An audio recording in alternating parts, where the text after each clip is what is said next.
None of it made any logical sense. And as Stanley pondered this, he began to make other strange observations. For example, why couldn't he see his feet when he looked down? Why did doors close automatically behind him wherever he went? And for that matter, these rooms were starting to look pretty familiar. Were they simply repeating? No, Stanley said to himself, this is all too strange. This can't be real. And at last, he came to the conclusion that had been on the tip of his tongue. He just hadn't found the words for it. "I'm dreaming!" he yelled. "This is all a dream." Oh, what a relief Stanley felt to have finally found an answer, an explanation. His co-workers weren't actually gone. He wasn't going to lose his job. He wasn't crazy after all. And he thought to himself, I suppose I'll wake up soon. I'll have to go back to my boring real-life job pushing buttons. I may as well enjoy this while I'm still lucid. So he imagined himself flying and began to gently float above the ground. Then he imagined himself soaring through space on a magical starfield, and it too appeared. It was so much fun, and Stanley marveled that he had still not woken up. How was he remaining so lucid? And then perhaps the strangest question of them all entered Stanley's head. One he was amazed he hadn't asked himself sooner. Why is there a voice in my head dictating everything that I'm doing and thinking? Now the voice was describing itself being considered by Stanley, who found it particularly strange. I'm dreaming about a voice describing me, thinking about how it's describing my thoughts, he thought. And while he thought it all very odd and wondered if this voice spoke to all people in their dreams, the truth was that, of course, this was not a dream. How could it be? Was Stanley simply deceiving himself, believing that if he's asleep, he doesn't have to take responsibility for himself? Stanley is as awake right now as he's ever been in his life. Now, hearing the voice speak these words was quite a shock to Stanley. After all, he knew for certain, beyond a doubt, that this was in fact a dream. Did the voice not see him float and make the magical stars just a moment ago? How else would the voice explain all that? This voice was a part of himself too. Surely, if he could just... He would prove it. He would prove that he was in control, that this was a dream. So he closed his eyes gently, and he invited himself to wake up. He felt the cool weight of the blanket on his skin, the press of the mattress on his back, the fresh air of a world outside this one. Let me wake up, he thought to himself. I'm through with this dream. I wish it to be over. Let me go back to my job. Let me continue pushing the buttons. Please, it's all I want. I want my apartment and my wife and my job. All I want is my life exactly the way it's always been. My life is normal. I am normal. Everything will be fine. I am okay.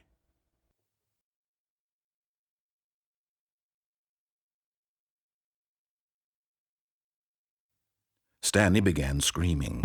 Please, someone, wake me up. My name is Stanley. I have a boss. I have an office. I am real. Please, just someone tell me I am real. I must be real. I must be. Can anyone hear my voice? Who am I? Who am I? And everything went black.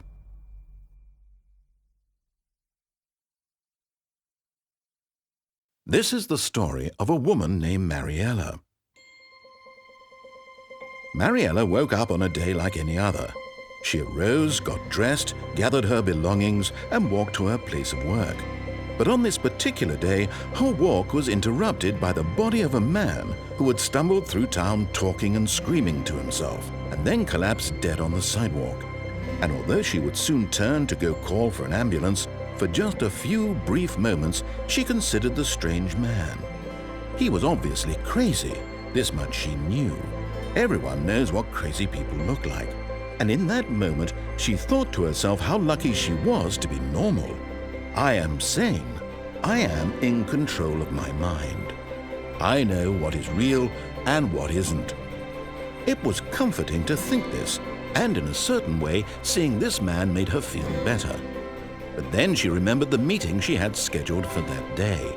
The very important people whose impressions of her would affect her career, and by extension, the rest of her life. She had no time for this, so it was only a moment that she stood there, staring down at the body. And then she turned and ran.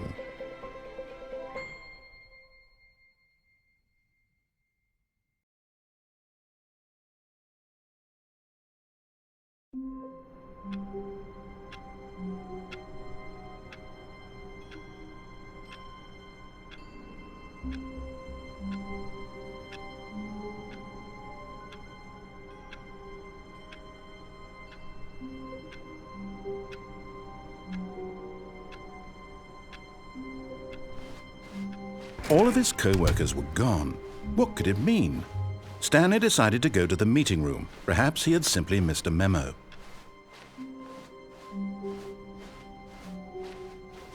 When Stanley came to a set of 2 open doors, he entered the door on his left.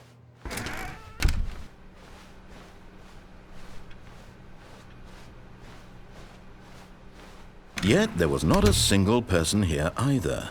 Feeling a wave of disbelief, Stanley decided to go up to his boss's office, hoping he might find an answer there. Coming to a staircase, Stanley walked upstairs to his boss's office.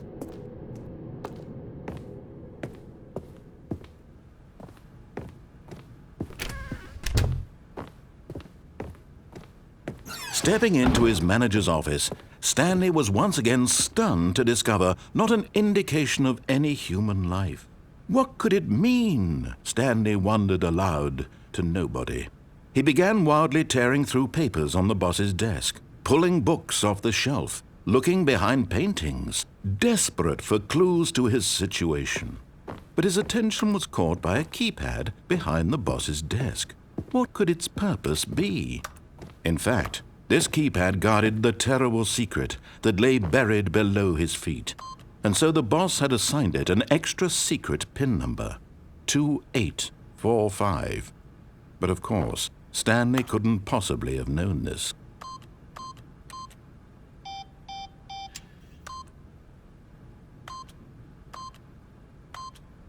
Yet incredibly, by simply pushing random buttons on the keypad, Stanley happened to input the correct code by sheer luck. Amazing!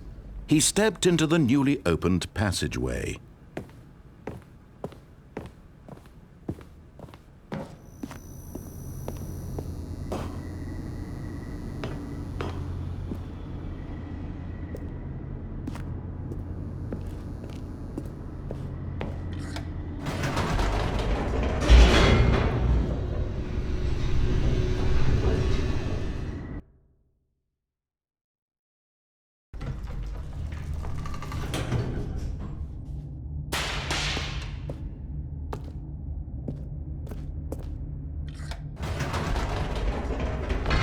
Whoops, nope, never mind. Stanley actually got back into the elevator and went back up. Silly me.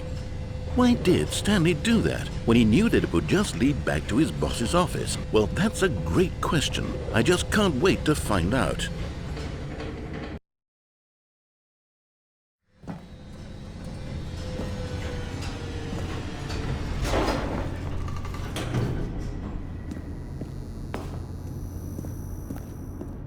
Here we are, Stanley. It's your boss's office. Exactly the way it was before you got onto the elevator. It's still just exactly what it is. What a decision you've made to come up here and look at the office again. This has fleshed out the plot of the story in new and fascinating ways I could have never anticipated. It's that keen eye for storytelling that you have, an incisive rapid fire of critical plot points, one after the other, weaving a rich tapestry of uncompromising narrative. Wow! I'm bolted to the edge of my seat.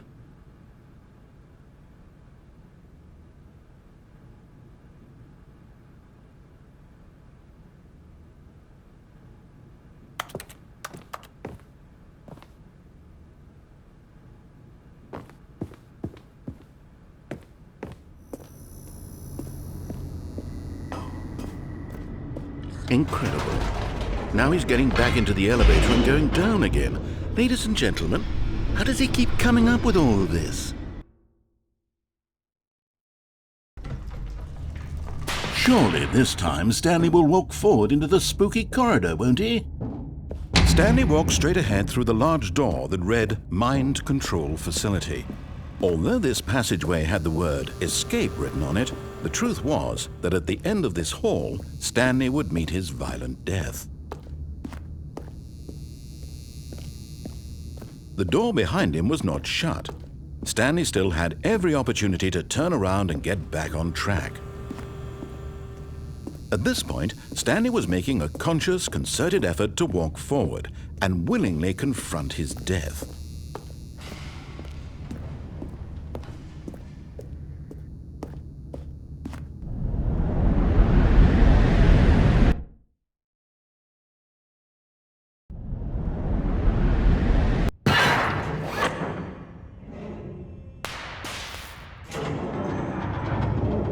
As the machine whirred into motion and Stanley was inched closer and closer to his demise, he reflected that his life had been of no consequence whatsoever. Stanley can't see the bigger picture. He doesn't know the real story, trapped forever in his narrow vision of what this world is. Perhaps his death was of no great loss, like plucking the eyeballs from a blind man. And so he resigned and willingly accepted this violent end to his brief and shallow life. Farewell, Stanley.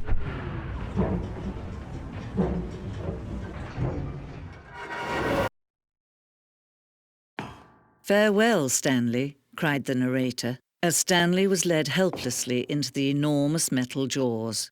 In a single visceral instant, Stanley was obliterated as the machine crushed every bone in his body, killing him instantly.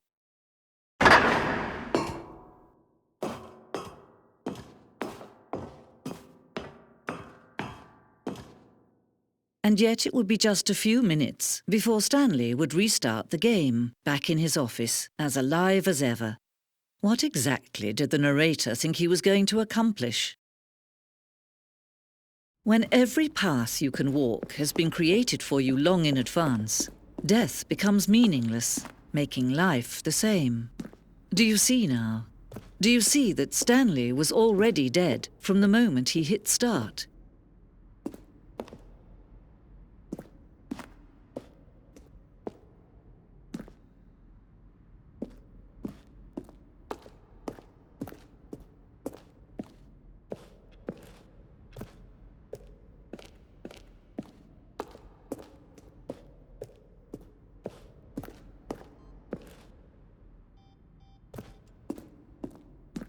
Stanley pushed the big red button.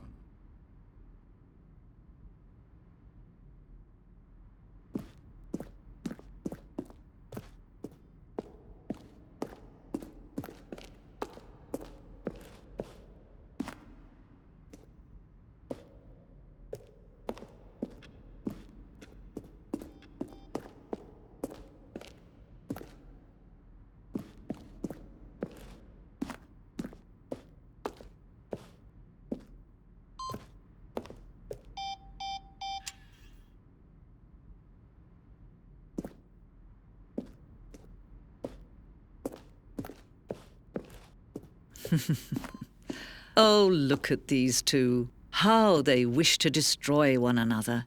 How they wish to control one another. How they both wish to be free. Can you see? Can you see how much they need one another? No, perhaps not. Sometimes these things cannot be seen. But listen to me. You can still save these two. You can stop the program before they both fail. Turn off your PlayStation. There's no other way to beat this game. As long as you move forward, you'll be walking someone else's path. Stop now and it'll be your only true choice.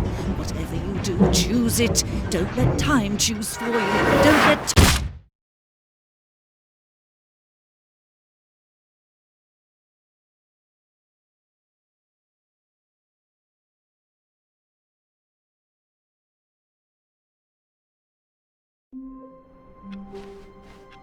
Stanley decided to go to the meeting room to check on his co-workers. He never functioned well by himself and constantly needed support and guidance from others. So the thought of, oh, new content? What does that mean, new content?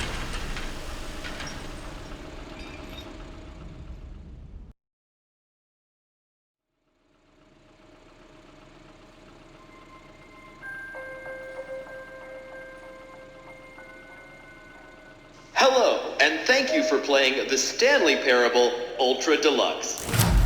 As you may know, the Stanley Parable was a video game released in 2013 on home computers.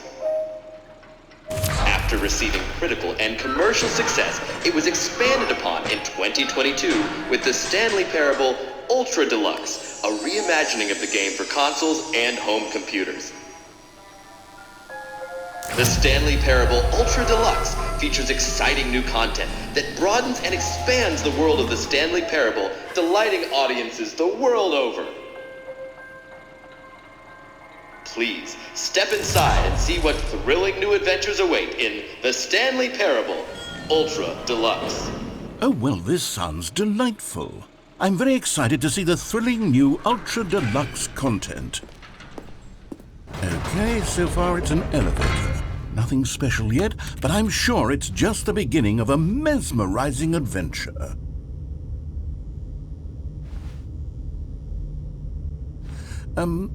Is it broken? What's going on here? Should we be moving somewhere or... Oh, here we go. All right, finally, at long last, it's on to the new content. I've never been more ready. Let's do it.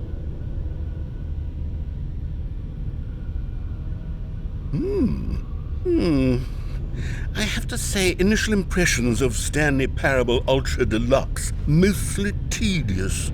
It's as if Oh, okay. Let's see the content. Give me the content, Stanley. All right, let's see. It's the jump circle.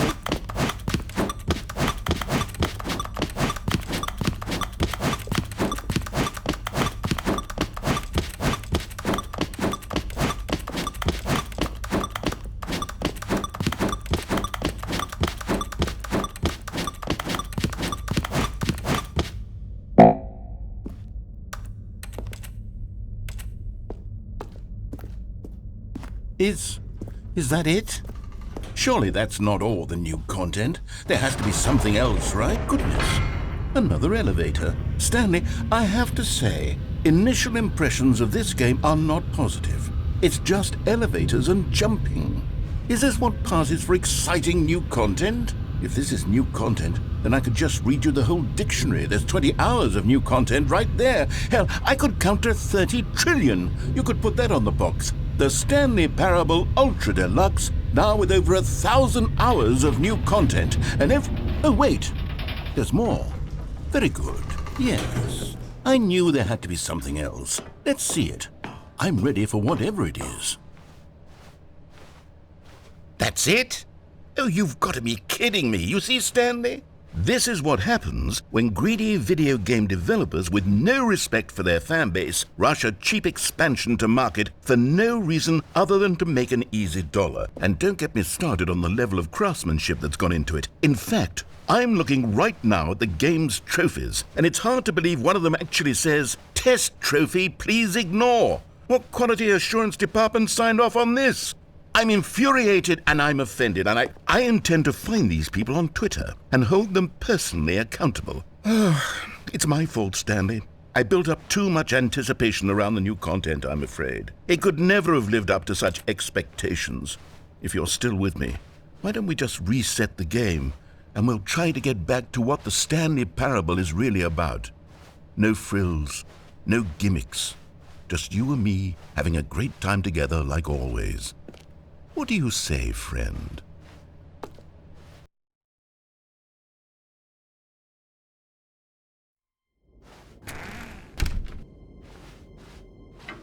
Psst!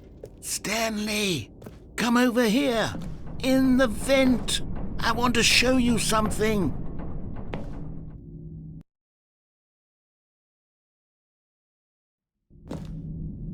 Okay, you remember how cheap and unsatisfying the new Ultra Deluxe content turned out to be? Well, it got me thinking about the past and how much better the Stanley Parable used to be. So I made something special and tucked it away here where the game's developers won't find it. Just our little secret. Take a look. I call it the Memory Zone. It's where I've been storing all my favorite memories so I can relive the peak experiences of my life whenever I want. Experiences like the launch of the Stanley Parable on PC. You see, Stanley, doesn't the Memory Zone remind you of how wonderful Stanley Parable was before it was sullied with a cheap PlayStation port? Remember back in October of 2013 when the game originally launched? Back then, video games had integrity. Back then, it all meant something. Oh, the waste.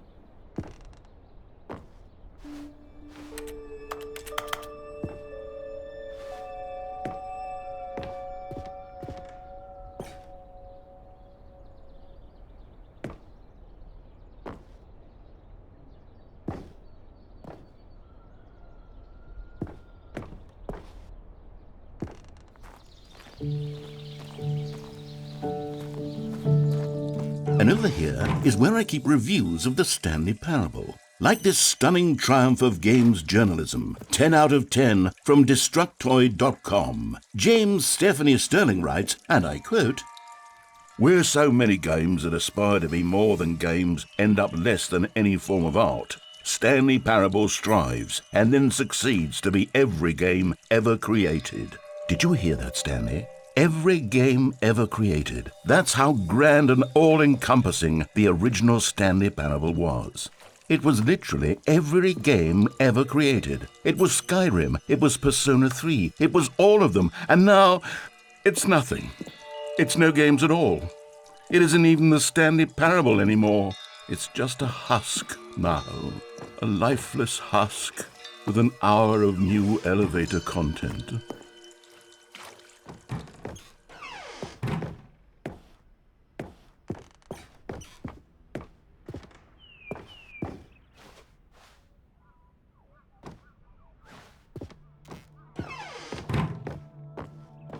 Here's another moving passage, this time from GameSpot.com.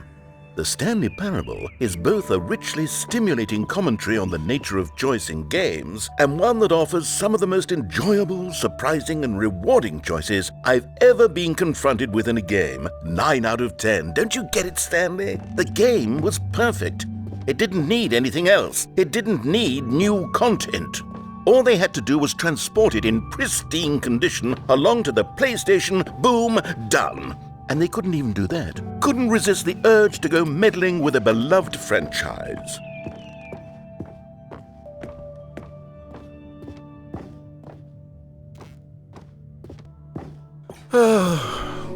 These were simpler times, Stanley. But I wouldn't give to go back to have it all over again. Wait, hang on. I don't recall this part of the Memory Zone before. What's this? What's down here? Oh no, oh God, no, Stanley. It's a collection of reviews from Pressurized Gas, the extremely popular online storefront for computer games. I haven't looked at these in years. I can't even imagine what's been collecting down here. Surely these reviews were glowing as well, weren't they? Honestly, I could not be bothered to play this game to full completion. The narrator is obnoxious and unfunny, with his humor and dialogue proving to be more irritating than entertaining. Unfunny! I'm not trying to be funny.